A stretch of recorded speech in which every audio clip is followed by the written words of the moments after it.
Thousands upon thousands of hours have been played by millions of players who have been grinding it out every single weekend to get it down to the best 64 in the world. And this final event in Berlin is their last chance to qualify for the FIFA eWorld Cup. This is the PS4 preview for the FIFA 19 Global Series playoffs.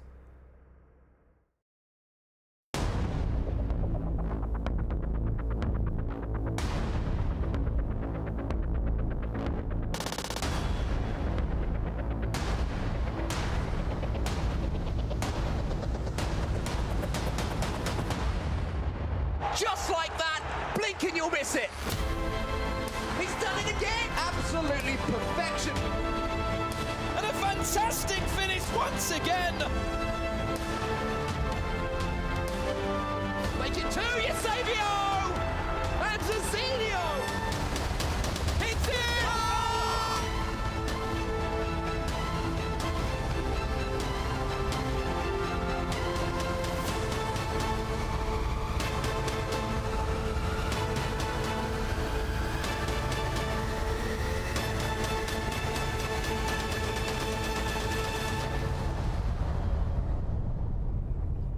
Yes, what is up everyone, and welcome to EA's headquarters here in beautiful Northern California. I'm Jimmy Conrad alongside Dan Gaskin and Mike LaBelle, and we are talking about the playoffs. The playoffs, everything is at stake in this competition. We finally got here. We've been talking about it for months. Dan, how are you feeling? I'm feeling pretty good about the PlayStation side. I was wondering how they were going to do this season, how the PlayStation players were going to fare. Of course, they haven't won a FUT Champions Cup. No players won that this season. But in the LQEs, we've seen the PlayStation players really turn up. I mean, Nicholas has dominated. Stefano Pino has played really well. Maestro has shown what he's made of. There are some incredible FIFA players on the PlayStation side of things. Okay, Dan, he seems pretty excited. Excuse me, Mike, how about you? Yeah, I've got the same type of energy. I'm looking forward to this tournament. I feel like there's a lot that can be proven in the playoffs. And then there's also the interchange. I feel like it's possible on the PlayStation end that a lot of guys make these really deep runs and kind of shift the global series placement towards the end of the year trying to qualify for that FIFA eWorld Cup. Well, that's why we're here. We're going to break down everything for you guys ahead of this tournament. Let's talk about the format itself, Dan. Walk us through what we're about to see. Relatively similar to what we've seen throughout the season. However, we've got the top 64 players in the world going to be going up against one another. Of course, 60 players who are in the top 60 from the Global Series rankings, as well as 4 FIFA Online 4 competitors are going to be here as well. 7 rounds of Swiss, but we're going to have first versus 64th. So you're going to have the top 4 players in the world going up against those 4 Chinese players from FIFA Online, which is going to be crazy. And the top 32 from the Swiss will go into single elimination, Jimmy. And as a reminder, it's not a case with playoffs where the top 16 will just automatically go to the eWorld Cup. It's top 16 in Global Series ranking points after they've been accumulated from this tournament. And that is a very important distinction. So let's talk about points, Mike. There's a lot at stake here, more so than any other tournament we've had thus far. And it needs to be that way. I'm just painting a picture here. It has to be like that because the playoffs, it's the big shebang before, of course, the FIFA eWorld Cup. And just to reiterate on what Dan was saying, remember, at the end of this competition, it's all about how many Global Series points you've accumulated and where are your final placement. First place, 1,800. Second place, 1080, third, fourth, 720, fifth through eighth, 540, and so forth and so on. But you've got to rally these points to make that run, get yourself into the final 16, and you'll be in the grand finals. Okay, let's take a look now at the top 10 players that have these points, who maybe are already in to the FIFA eWorld Cup, but probably want to still have a good performance to get into and to solidify their stance. It's not easy to work out the mathematics, but I think that most of the pro players know what they need and what they have to achieve to get to the eWorld Cup, and I'm fairly certain the top 10 are pretty much there or thereabouts. Maybe we cut off at Tuga, but Rastarata should be all right as well. But these 10 players are going to want to have momentum going into the eWorld Cup, so they're not going to want just an average tournament. They're still going to want to get to top 4, to the final, etc. And seedings as well. Exactly. There might be some players you want to avoid, like Nicolas and Maestro and Pina. And then here are the players 11 through 30. These guys are on the bubble, Mike. It can go either way for them at this point. Man, can you mix it up? And so many household names. You got to think a lot of these guys aren't going to be there, and a few are going to be sliding in. You see Dulsta, of course, Marcuso. I mean, you can name player on player. We talked about August a little bit. Webb, who made a run last year. Gravison, Shell, Sion. These are all guys that we see at tournaments time and time again, and that's the reason that they're in the top 30. So it's really anyone's game. You would think the top 10 is solidified if you're over 3,000 points. You got to feel pretty good about it. You have to feel pretty good. So that's the top 9 on the PlayStation end, or 3,000 plus. You got to think like they're going to be in the top 16. So that means that there's 6 spots there's a lot of wiggle room. 7 spots up for grabs. A lot of wiggle room. So Dan, we're going to start with you. Who's your player to watch? My player to watch is going to have to be Footwiz Marco. He is the benchmark. He's 16th in the Global Series rankings. He's had a phenomenal season, really, if you think about it. He's dominated the Australian scene. You can see he won E-League Australia. He's had 6 top 12 finishes in 2019 as well, with Foot Champions Cups and with LQEs. He has been a household name throughout this season. Whilst he may have wanted to get higher placements, he might have wanted to get to that top 8, that top 4, the fact that he's been securing points after points every single event is what puts him in this position, this top 16 position. And now everyone's going to be watching him. They're going to be wanting him to get top 64, so he only gets those 200 Global Series ranking points. But what I love about Marco's game is he's very resilient. If he is going up against a player and he goes 1 goal down, maybe 2 goals down, he's not going to quickly change his game plan. He is going to carry on playing how he wants to play FIFA. He plays a very smooth game of FIFA, and he's enjoyable to watch. So that's why he's my pick to have a good tournament here. Do you think he got to 16th because he's carried that mentality up until this point? I think his mentality is one of the strongest. I mean, when he goes down or if he concedes a goal he might feel like he shouldn't have conceded, he's able to keep very calm. And I think it's so much of a mental game in FIFA 19 that you need players like that who have a level head, and that's exactly what he has. Okay, we've heard from Dan. Now, Mike, it's your turn. And I'm actually not looking at a household name whatsoever. We're looking at the Italian, coming in at 35th, Dagnolf, who is a newcomer this year, and he's been making a lot of noise in the last couple of months. Basically, his entire competitive season has been the last 2 months. He's kind of the unexpected story, and he's making a case for being the best Italian in FIFA 19. Still maybe a little bit debatable. We saw him compete in Manchester, and that was our introduction to Dagnolf, scoring goals, looking confident. Then he went to Atlanta, won the entire event, because at that point, we're saying, I don't think he can make the top 60, maybe even next year for you. And then he wins an event, looked good in Bucharest as well. Is there anyone that's building more momentum? Maybe you could say NYC Chris, but coming into this tournament, I don't know if there's somebody hotter than Dagnolf. And I just love the idea of someone coming in, brand new to the scene, gets in late, and then he's not only making the playoffs, but potentially making the FIFA E World Cup. Now, being a pro yourself, talk to me a little bit about momentum and confidence going into a big tournament. Well, we talked about how Dan was saying your mental stability and composure is so important. The same goes with building confidence, and momentum, they parallel perfectly. Whether that's good results online, good results in tournament, maybe people playing a little more feared or hesitant against you. We've seen that in the past with someone like maybe going up against an August Rosemeyer or someone who's very established in the community, where his opponent will overthink. And when you start to overthink in FIFA, you hesitate, the game never rewards you. You cannot lack decisiveness. Okay, we've heard from these two guys. Now it is my turn. My player to watch is North Aga. Now, we all know that he's talented. He knows that he's talented, but can he show it to us when it counts, when everybody is watching? Now, he's a 2-time former world champion, so he has that mentality. He knows what it takes to hold the trophy over your head after a tough competition. But for whatever reason, and I'm sure there are many, he can't seem to get any momentum or rhythm in FIFA 19 this season. And in some ways, he might be known better as Marcuso's coach than how he's been competing. But maybe that changes. We've talked to him recently. He says he's very confident. His best finish, though, wasn't an event, the FUT Champions Cup, where he finished 3rd, but that was way back in November. So I'm really curious to see what version of Aga is going to show up. Sometimes I feel like he gets into his own head, and that, we could argue, is his biggest strength, but also his biggest weakness. So I'm hopeful he can do the business, but he's got to prove it to us. Okay, guys, so we've talking about the specific players. Let's talk about a collection of players. And one country in particular, it's Spain, España. They've got a lot of talented guys, but none of them are in the top 16. And they have shown throughout this season that they have so much passion. I mean, throughout several iterations of FIFA, we've always seen the Spanish community band together. Mike, we casted the La Liga, and we had so much fun with it. But what is it about these players, do you think, this season that has just shown that they have the potential to get to the E-World Cup?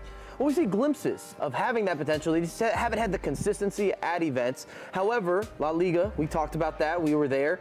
They look like they had banded together as a community, that they're practicing for events, that they're all on the same page. They just want to see each other succeed. succeed, which is important. When you see some of the successful nations in terms of players qualifying and performing, when you're looking at Germany or you're looking at the UK, they have a similar vibe, that similar energy that they just want to see somebody win. And then if you look through competitive history, Spain's always been a powerhouse. Maybe not in recent years, but if you go back in the day, Alfonso Ramos was the main man, winning 2 FIFA Interactive World Cups, and they had multiple players behind him. If it wasn't him, somebody else would be taking that spot, ready to compete, ready to say, yep, it's my turn, sign me up. I think what's interesting about Spain in particular is all these guys are on the outside looking in to get into that top 16. So they're going to be supportive of each other. However, they're all going to be individually thirsty to try to get there themselves and maybe be the one Spain representative that's going to be at the FIFA E-World Cup. I mean, luckily, they've already played against each other throughout the entire season in La Liga, so they're going to be knowing how to go up against those opponents. But I think if they get to a point where they're knocked out, that's when they're going to become supportive. That's when they're going to be watching on and just cheering from behind. And you need that sometimes. You need a little bit of support, because if you feel like everyone's against you, you're really going to struggle to have that mental stability. Well, speaking of another country where I don't know if everybody's going to be against them, but the odds are very stacked against them. It's China, and their 4 players all qualified online. Take a look at their performances at the Spring Cup. Welcome, guys, to the EA Champions Cup 2019.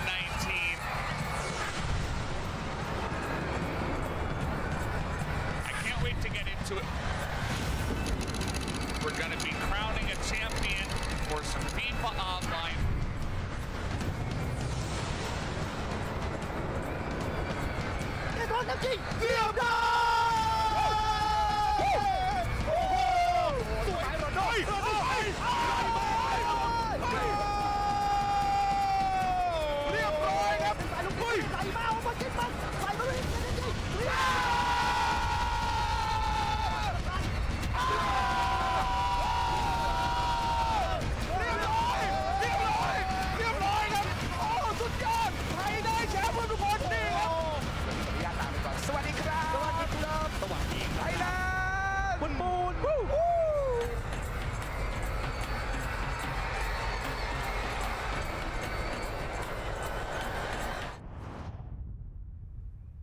So as you can see, we went from the formal to the not so formal because we have a special guest with us. This is Lounge Life with FUTWiz Tom. Tom, thank you so much for being here. Pleasure to be here. Okay, so let's talk about your overall season. What grade would you give it from an A to an F? I think I'd give myself a B, being in the top 20.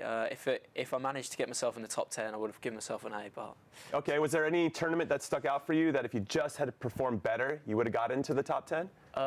E-Champions League was big for me because I was one spot away from going into the top 8 and getting to Madrid, so that tournament still haunts me to this day. But yeah, it was that and the E-Nations. I felt I could have done better there as well. So. Okay, and then in terms of performance, have you changed your style at all throughout the course of the season? Yeah, I used to go a lot more narrow, just try and blitz people, try and run through and score as many goals as I can as quickly as possible. But now I've learned to be a bit more patient in my build-up and defend first. Like, defending is the priority now, and then go up the other end and see if I can get a goal. Well, as a former defender, I really appreciate that mentality. Was there anything else that you learned throughout the season? I mean, you obviously partnered with Tex at the E-Nations. You did look like you changed as a player since then. Did he give you any tips and tricks? Yeah, I started to play well using my own tactics.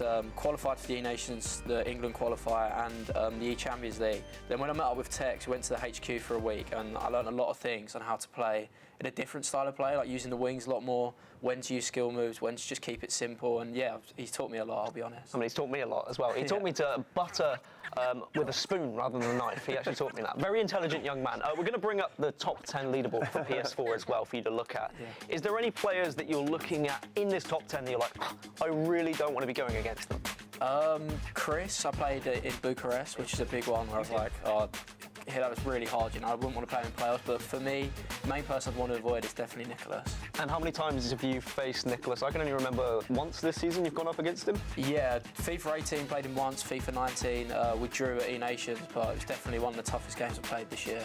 Yeah, I remember everyone was putting pressure on you during the E-Nations because obviously Tex was the big dog. You were coming in as the one who needed the points for the Global Series rankings. You got the job done against Nicholas, and then Tex went on and and lost his game versus Iago. I mean, I'm not going to call Tex out, but he let the whole of England down and let you down as well, Tom. But no, you've really gone from strength to strength this season. I'm excited to see what you do next. Yeah, I'm hoping I can deliver at the playoffs. No, not only Nicolas, but one of your teammates, was Marco, is in 16th place. Yeah. How weird is it to have to try to beat him to get into the top 16? Yeah, it's really strange because at events we're normally like sitting next to each other as well, and we're always talking to each other between games and telling each other like, come on, we can do this. But now it's going to be weird that, especially if we match up, it's going to be a really strange experience because Marco's a good friend of mine. Yeah, well, that's one of the challenges that you have to face, as well as Nicolas. And we throw it over now to Mike LaBelle, who's going to break down Nicolas's game even more. Check it out. Today, we're taking a closer look at the PlayStation's #1 overall player, Nicolas, and what makes him special. Why does he stand out? How is he so consistent? And it starts with defense. And I'm going to use the age-old saying, defense wins championships. But in Nicolas's case, he's so good at transitioning solid defense to amazing offense, efficient offense, and that's what you're seeing here. He started off this clip where he was on the defensive end. He forced the turnover, and now he's in that bread and butter zone, and he's on the prowl. He's looking to score goals, and he's going to be feeding Cristiano Ronaldo. R9 to Cristiano, not a bad partnership. I would have loved to see that in real life. I wouldn't be mad about that at all. And something else that makes Nicolas special is that after he's able to feed his attacking players, he does have a nice bit of creativity. He can mix it up a little bit. And he's a master of intangibles and all the simplicities within FIFA. So then when he does introduce a skill move, a drag back, some quick passing, it catches you by surprise. You see the drag back, low driven, near post. He's always going to be clinical. That's been Nicolas. Okay, as you guys can see, it is time for the console challenge. And this is my favorite part of the show, not only because Dan Gaskin is pretty good at the game, but he gets a challenge of pro, so I think all the pressure is on you, Tom, to make this happen. Now, here are the rules. There are no rules. Also, I'm going to ask you guys trivia questions based on the clubs that you support. So I'm going to test how much of a true fan you are. You support Spurs, Tom, and you support the Gunners, the Arsenal, Dan. All right? So you're going to play one half. It's a 6-minute half. If you don't get one of these questions right, you have to put your controller down for 5 in-game minutes. How many questions are there? There are 3 questions each. Okay, so 15 minutes I'm putting it down for then. Okay, that's what's going to happen. It's possible. Okay. All right, so no rules and some trivia. Best of luck to you both. All right, let's get this started, Tom. Let's get it going. But when are you going to ask the questions? You know, that's up to me, Dan. Jimmy. I'm in charge of this. I'm in charge. So we're playing no rules FIFA, so it means that fouls are all okay, offsides are fine. So basically, as soon as Tom gets the ball, right? I'm a big fan of 2-footers. Tom, that's disgusting. I can't believe you've done that. Anything goes. You are a disgrace to Tottenham and Footwiz. Anything goes. Yeah, just to warn you though, I did score against Ryan yesterday. So Yeah, I saw. It was a banger as well. It went down in history. Maybe just my personal history, as I will relive that moment for times to come. All right. First question is coming up for you, Dan. Oh no. I'm going easy to hard, okay? Or at least that's how I see it in my head. Who has scored the most goals in Arsenal history? Wow. Okay, I'm going to go Thierry Henry. You're right. Yes. Very good. Very good. I would have been really disappointed in you as a fan if you got that. So would I. Okay, Tom, your turn. Yep. How many times have Spurs won the top flight of English football? That's a good question. I'm going to go for 3. I might be wrong though. You are wrong, sir. You need to put that controller down for 5 minutes. I got it right here. Now? Go on then. Yeah, you're down. Put it down. You can talk trash to Dan while he's doing it. I mean, how many times have Spurs won? Is They've it won it 0? twice. 1950 and 1961. Ooh.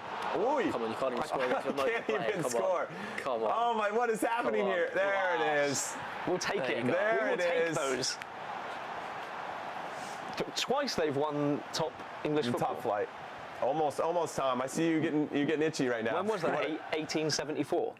Was that when they last won? I don't know. When 61. 61. Yeah. Wow, that is a long time ago. It is a long time Were you ago. alive then? That hurts. Wait, I can't believe you said that out loud. Good to play. I don't know if we're friends anymore. I mean, is he allowed to kick off? Yeah, you can kick off. You can just kick off. That's All it. You got what? 2 more minutes? 2 more minutes. Okay. 2 more in-game minutes. I need at least. You have to score at least one more. Come on. I need it. I can't even get the ball back. Yeah, that's true. You know what? After he scores, you can just pick it up. Let's just do it. It's like a power play in NHL. Let's do it like that. That seems fair. That seems fair. No, I'm not sure it does seem fair. No, it does. They weren't the rules earlier. Well, I just added it in. I'm in charge, Dan. We went over this. Okay. No, Tom, Okay, here we go. Oh, wait, Can I can Tom hack find him his down, way can't back I? into this You game? can hack me whenever you want, yeah. Yeah, I just remembered. Remember, we're only playing one half, so the stakes are very high here. No. No. Over to Tom. Ooh, Oh, that's actually a great challenge. I like the no rules. Don't have time for that. No Kind of how I offside. see my life. Oh yeah, no offside either.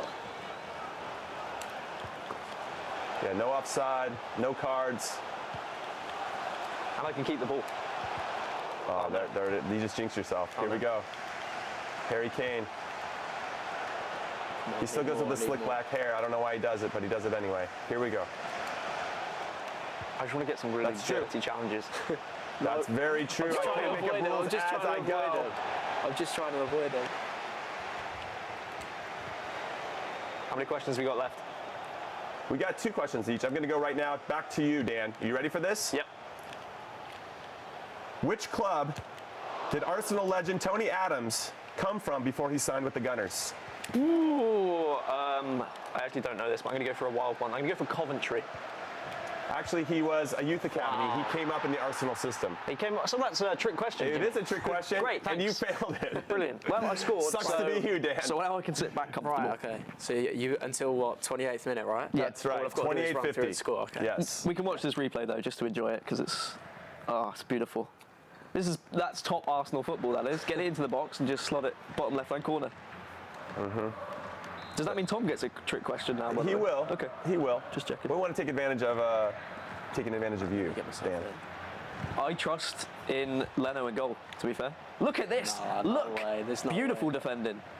Tom, I have 2 I can't questions. get the ball for him. I cannot get the ball off him. There you go.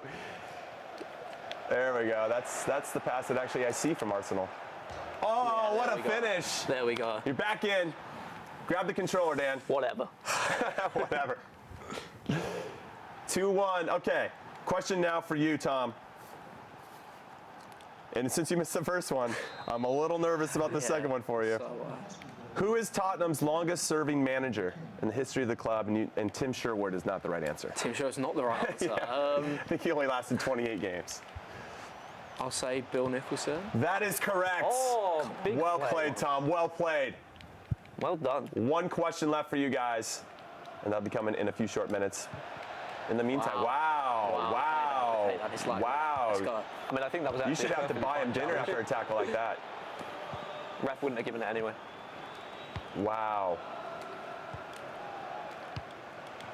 That's a ball. There we go. I'm just waiting for you to get a question wrong and score again. Right? Yeah. That's what I'm Yeah, waiting Dan for. will be getting the next question in a few minutes here. I thought you were going to say, yeah, Dan will be getting the next question wrong. Well, you would. That's for sure. This is the hardest one well- that I could find, or I thought was pretty hard. I don't know where I got Coventry from either, but... No, you just pulled it out. Fun fact, You I just used pulled to it out. play against Tony Adams' son in football. Yeah? Impressive. I didn't think your legs were big enough to play football. Wow, okay, all right. Brilliant, thank you. That's why I choose to play FIFA instead. All right, here we go. Christian Eriksen, top of the box. Working his magic. And we got it. Oh, what a goal. Dig it out of your nets. What a goal. Oh, Dan. How's that taste? Sour. It does. Tastes a little sour. All right, Dan, guess what? Question time for you. No, you can't do that after I I've just can't. conceded. That's just It's not- no rules. Oh, okay, I can do yeah. whatever hell I want. Yeah, all right. Okay, here we go. Who has the most red cards in Arsenal history? Patrick Vieira. Oh, he got it right. No way. I can't No believe way. that. I was waiting for you What to get pocket that did you wrong. pull that out of? You saw. He must have saw this before. this He one. saw me writing that down. Let's think about it. Let's think about Well, it. you could, Arsenal yeah, you players. could Tony Adams. You Yeah. could have gone Martin Keown. Patrick Vieira Ray Parler. was a dirty player. He was a great player, but he was a very dirty player. A lot of red cards. Wow. Don't Next time I see question my Patrick Vieira, I'm knowledge. going to say that you called him dirty. And he'll appreciate it because he's that kind of player. I always feel like Roy Keane is like the Roy Keane's up epitome there. of a dirty Yeah. player. Well, the Roy Keane Patrick Vieira rivalry was It was next level. one of the best. God, I thought that was going to be a hard one for you. It was up there. Okay, with, Tom. What year was Tottenham founded? 1882. Oh my, yes! Come on. Here it is, all to play for then, 2-2. 2-2, 3 minutes, right. Congratulations, you got 2 out of 3. No, Oh no, he went in. He's going straight through. Oh no. Oh, Oh, no. Did he do it? He did it. Dan Gaskin stealing this at the death of the first half. Unbelievable, the scenes. I'll give you credit. That's a nice finish. Thank you. It's a nice finish. Well, I give it to Aubameyang, to be honest. It was a win. Wow. Unbelievable. You know in real life, he's not doing that. He's never doing that. This is true. Do you know what's also fun, Jimmy, is me and Tom play football against each other at your pickup game, and I almost broke Tom's hand. Nearly. That's right. Just before the Champions League.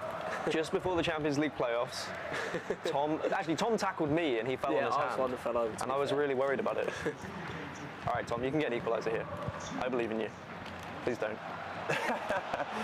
I mean, 2 minutes out of does this hurt your 50 confidence at all, Tom, seconds. losing to Dan Gaskin?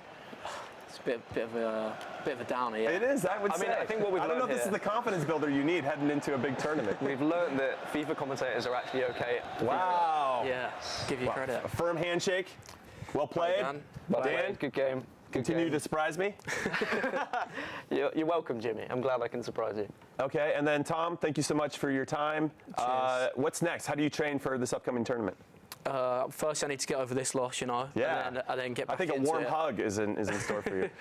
Get back into it, play a lot of practice games, watch my games over as well, and then make sure I'm ready to go come playoff time. Yeah. Well, again, we appreciate your time. And now we're going to toss it over to Mike LaBelle, who's got some new items he's going to break down for us. Mike?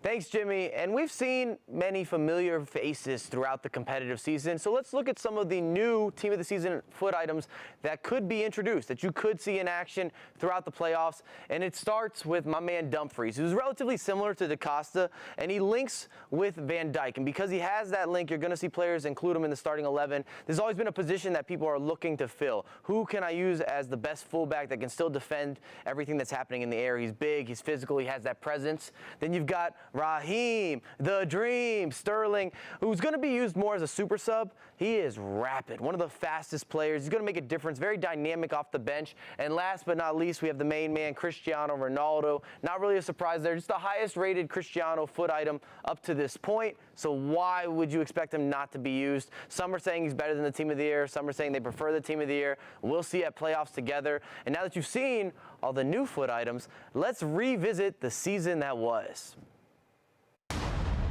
Thanks for joining us. This is what we live for. We live for drama. There's no more second best. Back, what a goal. What a goal. What a goal. If he saves this, he wins. Don't get through. He is one of a kind, and now he takes center stage. We all can see what pass you want to make. A lot of spacing behind. Broadcasting live across Twitter, YouTube, Twitch, and Facebook. Welcome, everyone. The question remains, Who is next? Debut in Barcelona, the Swiss format has proved itself a very cool mistress. There we have it. Another giant killer, I'm going to call it right there. He stood as one and applauded what is one of the finest talents we've ever seen. It's an amazing achievement. Amazing achievement and also an amazing prediction. This is FIFA. Oh, wow. You cannot write FIFA esports like that. Let's go.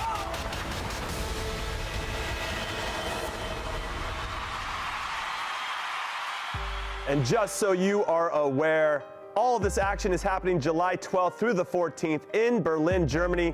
You can watch it live on twitch.tv/EA Sports FIFA. We are going to be there, Twitch drops are going to be there, and all of these talented players are going to be there competing for this incredible prize and to get into the top 16 for the FIFA E World Cup. Now, Dan, let's talk a little bit about the sleepers, the dark horses of this tournament, because I don't know if these are names we've mentioned so far. Yeah, I try and look at players who are outside of the top 16, players who are within that top 30, maybe top 40. So the two players that I want to look at first is going to be Yago and is going to be Timox, because Yago and Timox are two players that you should have heard of this season. If not this season, you should have heard them in previous seasons. But let's start with Yago, 31st at the moment in the Global Series rankings, the Argentinian who has demonstrated such incredible passion for FIFA 19 this season. I remember watching him that December FUT Champions Cup in London when he was almost in tears because he was enjoying how well he was playing. He didn't quite believe that he was getting to the stages that he was able to get to, and he's shown that he can go up against the biggest players in FIFA 19. At the E-Nations Cup, when he represented Argentina, he took down Tex. He wasn't even playing on his familiar console, and he was still able to beat Tex. And if that doesn't say that someone can turn up to playoffs and do well, then I don't know what does. On the other side, we have Timox. And now Timox is a player who you might be familiar with, if not in this season, at least in FIFA 17, because he showed up in FIFA 17. He came second in the FIFA Interactive World Cup on the PlayStation side, and we thought FIFA 19 was going to be his year. He's going to show up because FIFA 17 and FIFA 19 had some comparisons we made right at the beginning, and to be fair to him, Paris Games Week, he came top 4. He said, yep, we're going to be able to see Timox this season, he's going to be performing well, maybe he's going to go back to the heights he once was. But then he started to struggle. He came top 24 at March, he came top 8 in April, but he was still able to secure enough Global Series ranking points to get to playoffs, and I think he is definitely a player we need to watch out for, Jimmy. So I'm a little disappointed you didn't name yourself, because after that performance against Tom, I know people in the chat are saying you should sign for FUTWiz now. I mean, that's what they're saying. There's a decision to make. Hashtag or FUTWiz. I'm here. I'm available. Sign me up next season. I'm sure I'll make playoffs. That was a tidy finish to win that game, by the way. It was. My smile was as big as Mo Alba's. So I think that's very important. You've got to be as happy as that man. Awesome. And, well, that's the reason. We've got to get excited. We've got to get hyped. You've got to... I love getting hyped. And do you know who else loves getting hyped? Mike LaBelle loves getting hyped. And he did a little something special for you guys. So let's take a look at that one. The keeper. Messi! What a header! What is this game delivering us? Millions of players attempt to get here, but only the elite are in the playoffs. This might be a chance, and it is a chance! The superstars have risen to the occasion. He's done it! F2 Tex. He's done it again! MS Desari. Will we find out who's the real GOAT? We can't sleep on the likes of Nicholas, Stefano Pina, Jackson, all tournament winners. The Continental Champions League winner. Months and months of the grind, competition after competition. And now it's time for the playoffs. You're not going to want to miss this. Mike, he just picks apart his opponents. Think you know FIFA? Think again.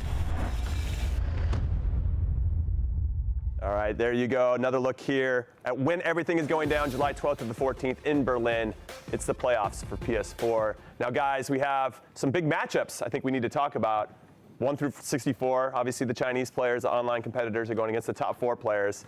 Good luck with that, fellas. But any other matchups that stand out for you, Dan? There was one matchup in particular I want to look at. It's Gravison versus JRA Lion. I mean, 2 Spanish players. We spoke about the Spanish community earlier and how kind of closely knitted they are. Well, these are 2 players who have faced each other throughout the season, throughout different iterations of FIFA as well, in E Liga. I would say that maybe Gravison has slightly upper hand with how he's performed, and JRA Lion maybe might be disappointed, but he's still here. He's still at the playoffs, and I think that's important. That's the first boundary to reach. Once you've reached that boundary, you start to look at the E-World Cup. Now, with JR Lion, do you feel like because he hasn't really performed, he knows this is his last chance, and so he'll maybe play hungry? Some players are like that. Some players, they need to have their backs against the wall to really perform. I can't confirm or deny whether JRA Lion is that type of player, but I know he's passionate. And I think if you have that passion, you have that desire, you're going to put in the research, you're going to put in the practice, and I'm expecting him to come out big this tournament. All right, we'll see how he does. How about you, Mike? What's your matchup to watch? Well, the matchup that really stands out for me, we've got Ice Vogel and Shells heads up, first game, opening game. Swiss-style format. Both these guys hold a big name, especially coming off last year's events and results. They had turned into favorites. We saw the successes of Shells, and Ice Vogel kind of came out of nowhere in the German community last year. And then this year, I would say he'd had maybe an underwhelming year for his potential, and then someone like Shells has kind of grown into the year where we didn't see him for the majority of the first half almost, and then he started going into kind of finding his stride, so to speak. We saw him in London performing. We just saw him at various events, and I want to see, can he build from that now and take that momentum and apply it, because he's in striking distance. And at the same time, can Ice Vogel, you said back to the wall or back to the door, or whatever the saying is, and how are you going to respond? Are you going to be maybe a German that makes a run? Because we always talk about multiple German players that are able to make the run, whether they're in the top 16, they're in the top 30, maybe even the top 45 or the top 50. you don't doubt them. They play in the virtual Bundesliga all year long. They have a lot of land experience. It's a matter of just putting together that total package at the right time, the right moment. Playoffs would be part of that. Just really quickly, if you have your back to the door, you probably could just exit the door. just wanted to let you know, Mike. No, I love the Mike analogies. Now talk to me about these two players in particular, because they've had past success. And do you feel like that gives them maybe unrealistic expectations when they came into the season thinking they could replicate it?